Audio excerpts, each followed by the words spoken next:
इंशाल्लाह क्लास में हम एक क्वेश्चन करेंगे इंटर फर्स्ट ईयर फिजिक्स का।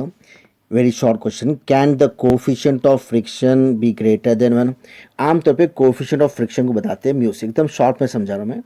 इसकी वैल्यू 0 और 1 के बीच में रहती है। इट लाइज बिटवीन, 0 तो हो ही नहीं सकता, 0 से बढ़ के 1 से कम होता है, लेकिन बास बहुत क्या होता है 1 से बढ़ जाता है। कैसे बोलते, जब हम दो सरफेस के बीच में जो है जो फोर्स आता, फ्रिक्शन फोर्स, ये दो सरफेस के बीच में रहता।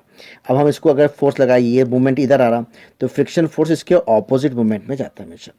ये क्या है, ऑपोजिट द मोशन, मोशन के खिलाफ फ्रिक्शन फोर्स आता है ना।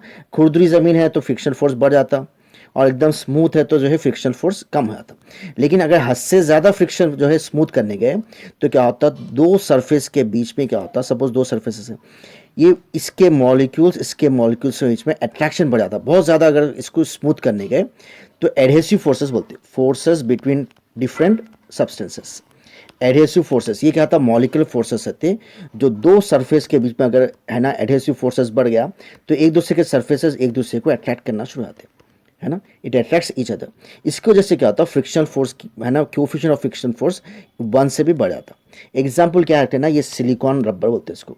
तो सिलिकॉन रबर का जो फ्रिक्शन फोर्स था, ये क्या था, इसकी coefficient of friction is for this silicon friction is greater than 1।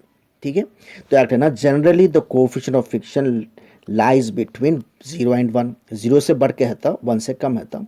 But if the surfaces are highly polished heavily, ज़्यादा पॉलिश करने से क्या होता है, एडहेसिव फोर्सेस बढ़ जाता है दो सनों के बीच में।